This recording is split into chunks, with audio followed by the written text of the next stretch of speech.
my motivation for making that run is defined by a lot of things, but I would say it's largely defined by the direction. If you want to know if you're true to the America that was intended by our founders, you have to look and examine the state of freedom itself. So when you are on a path away from freedom, you have to take a look at that, because that's our true north. That's who we really are. That's why millions of people want to come to this country. They want to be free. They want to define themselves. They want to live out their dreams. And America gave them that, gave all of us that. We have to be concerned also about the mammoth issues related to China, to their weaponized trade practices. They now have the world's largest navy. They appear to have the world's largest economy. And the policies that they've taken towards the United States, whether it was manipulating currency to serve as a tariff on our goods and services, they are treating us as an enemy.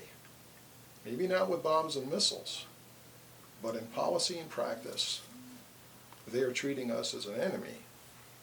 And that's a real threat, you know. They have elements of espionage in the U.S. We know they have spies.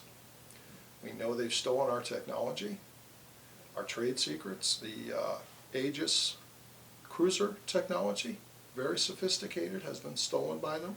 They've stolen different weapon systems from us. So, you know, you have to look at that. We have to look at the disintegration of the family. You know, how many kids are growing up fatherless right now? That's a real issue. Because the costs associated with the disintegration of the family touch every spectrum, pretty much every facet of government, really.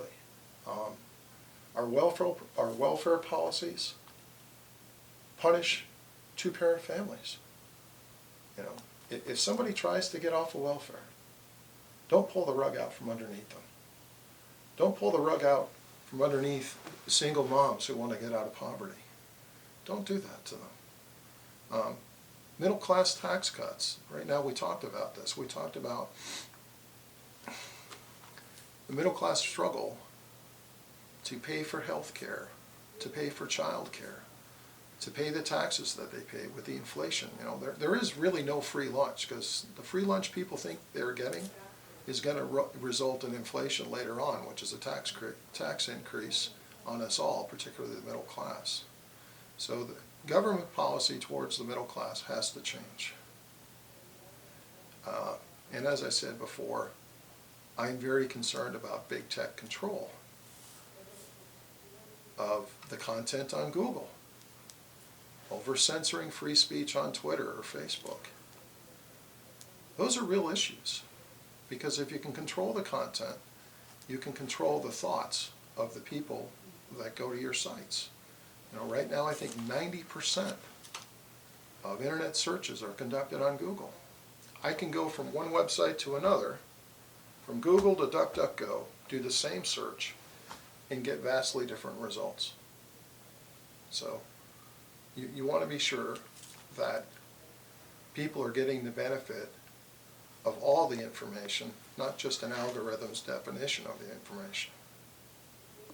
You'd want to then break up the tech trust, the tech monopoly, I mean, or what would happen there, I mean? I think we have to.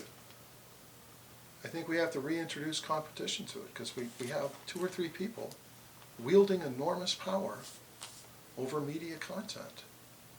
You know, we had to deal with that with railroad barons and with oil companies and with, you know, Microsoft and AT&T.